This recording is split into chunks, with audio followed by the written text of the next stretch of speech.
আসসালামু আলাইকুম গাইস। তো আমি এখন তোমাদেরকে দেখাবো কিভাবে iOS এ এই বটটা তুমি সেটআপ করতে পারবা।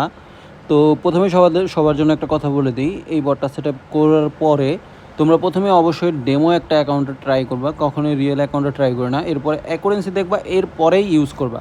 তো বটটা সেট করার জন্য আমাদের পাবলিক গ্রুপে এরকম আর কি তুমি ফাইল পেয়ে যাবা, ঠিক আছে, আকাশ ট্রেডার পাবলিক চ্যানেলে। তো এইখানে আর কি তুমি একটা ক্লিক করলে, ঠিক আছে, ডান পাশে নিচে দেখো শেয়ারের একটা অপশন আছে। তো এইখান থেকে আমরা সেভ টু ফাইলে ক্লিক করব অ্যান্ড দেখো এইখানে তোমার একটা ওরিয়ন নামে ফাইল আছে। এইখানে গিয়ে তোমার এক্সটেনশনে যেতে হবে অ্যান্ড এখানে সেভে ক্লিক করতে হবে। ওকে, আমরা এখন এই জায়গায় আমাদের কাজ শেষ। এরপরে আমাদের যেটা করতে হবে সেটা হলো আমাদের এই যে এই ওরিয়ন ব্রাউজার যে আছে, ঠিক আছে, এইটা ডাউনলোড করতে হবে। অ্যান্ড এইখানে গিয়ে আমরা ক্লিক করলে আমার আগে থেকে লগ ইন করা আছে, ঠিক আছে। তোমরা এই ওরিয়ন ব্রাউজারটা প্লে স্টোরে আর কি পেয়ে যাবা।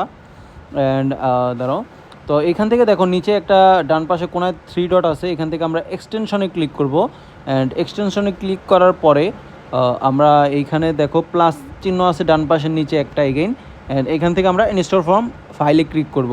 তো এখান থেকে আমরা জাস্ট আমাদের ওরিয়ন ফাইলটা, যেমন আমার ওরিয়ন ফাইলটা হলো অন মাই ফোনে আছে, তো এখান থেকে আমরা ওরিয়ন ফাইলটা খুঁজে বের করে এখান থেকে এক্সটেনশনে গিয়ে অ্যান্ড এই যে আমরা এখানে ওরিয়ন ফাইলে ক্লিক করে দিব। অ্যান্ড দেখো অলরেডি কিন্তু আমাদের এখানে অ্যাডের অপশন চলে আসছে, ঠিক আছে। তো আমি এখানে অ্যাড করে দিলাম। তো ভাই বলবো যে ভাই অ্যাড করলাম, হলো না। এখান থেকে একটা জাস্ট রিফ্রেশ করলে এই যে দেখো আমাদের কিন্তু অটো ট্রেডের যে বটটা সেটা কিন্তু সাকসেসফুলি অ্যাড হয়ে গেছে। তো আমরা এখান থেকে জাস্ট একটা 5 সেকেন্ড ক্যান্ডেল সিলেক্ট করে এই যে আমি যদি তোমাদেরকে দেখাই, ও কিন্তু অটোমেটিক স্ক্যান করে নিয়ে নিল। ওকে গাইজ, তো এইভাবে কিন্তু তুমি চাইলে এই বটটা সাকসেসফুলি ইনস্টল করতে পারো।